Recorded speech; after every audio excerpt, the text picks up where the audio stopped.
సంఘాల రాష్ట్ర అధ్యక్షులు మరి గజ్జల కాంతం గారిని మాట్లాడవలసిందిగా కోరుతా ఉన్నాము.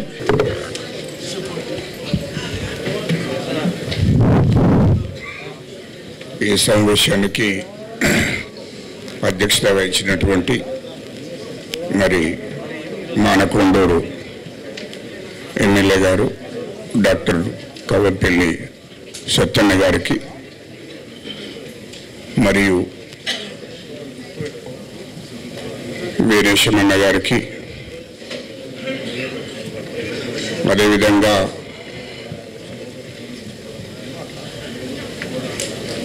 మరి రాష్ట్ర మంత్రివర్యులు పెద్దలు గౌరవనీయులు దామోదర్ నరసింహన్న గారికి మరి పెద్దలు గౌరవనీయులు మోత్కుపల్లి నరసింహన్న గారికి అదేవిధంగా చంద్రశేఖర్ అన్న మాజీ మంత్రి గారికి మరి వేదిక మీద ఉన్నటువంటి పెద్దలందరికీ కూడా మరి ఉద్యమ నమస్కారాలు తెలియజేస్తున్నాం. ముఖ్యంగా రాష్ట్ర ముఖ్యమంత్రి గారికి మొట్టమొదలు మరి రాష్ట్ర ముఖ్యమంత్రి గౌరవనీయులు పెద్దలు మాన్యశ్రీ రేవంత్ రెడ్డి గారికి యావత్ మాదిగ జాతి మరి ఎల్లకాలం రుణపడి ఉంటుంది. ఈ సందర్భంగా ఆయన కృతజ్ఞత తెలియజేస్తూ వాస్తవానికి 30 సంవత్సరాల క్రితం ఈ యొక్క మాదిగ దండోరా మొదలైనప్పుడు ఎంఆర్పి స్థాపించినప్పుడు దానికి ఆజ్ఞం పోసినటువంటి మోత్కుపల్లి నరసింహన్న మరి ఆయన ఎమ్మెల్యేగా ఉండి అసెంబ్లీలో మరి మొట్టమొదలు మాట్లాడి మాదిగలకు న్యాయం జరగాలని చెప్పినటువంటి వ్యక్తి.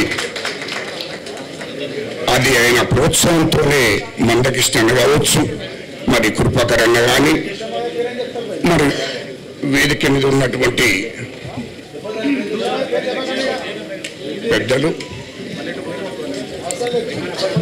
అయితే టైం అవుతుంది అన్న. ఇప్పుడు ఉన్న వాస్తవాలు ఒక 2 నిమిషాలు చెప్పుకుంటూ తప్పేం, 2 నిమిషాలు లేదు, 1 నిమిషాల కదా నిమిషాలు చెప్పుకుంటూ తప్పేం లేదు కదా. అంటే అందుకోసం ఎందుకు పిలిచి మరి మీరే మాట్లాడుకుంటూ అయిపోతుంది కదా. మరి నేను ఒక 2 నిమిషాలు మాట్లాడతాను. ఇప్పుడు దానికి ఈ మీటింగ్ ఎందుకండి? అదే చెప్తున్నావు. మరి అదే చెప్తుంటే అయినంత వేస్ట్ మీరే చెప్తున్నారు కదా. అయితే ఏం కాదు, సైలెన్స్ చేయడానికి అవకాశం ఇవ్వాలి, తప్పదు. కానీ అన్న తొందరగా ముగిస్తే మంచిది. Thank you.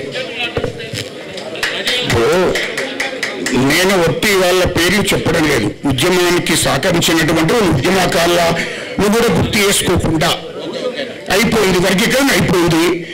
ఉద్యమం చేసినటువంటి వాళ్ళు, దీనికి పునాది చేసినటువంటి వాళ్ళ గురించి మాట్లాడుకోకుండా ఉన్నారంటే అది మీ ఇష్టం, నేనేం మాట్లాడను.